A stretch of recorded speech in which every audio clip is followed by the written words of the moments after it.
Aho, aho, țăran român, cu suman și cu izări, cu căciula pe ureche, pusă după moda veche. Mânați-mi, băi!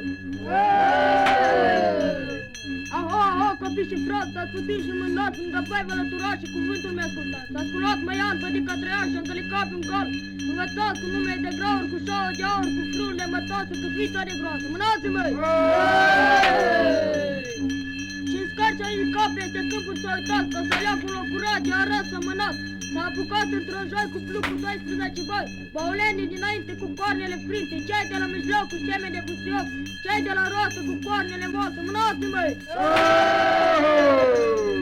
Hopuri, hopuri, hopuriele la muțan cu floricele, hopuri, hopuri, hopurații la muțan cu sănătate. Mânați-mi, băi!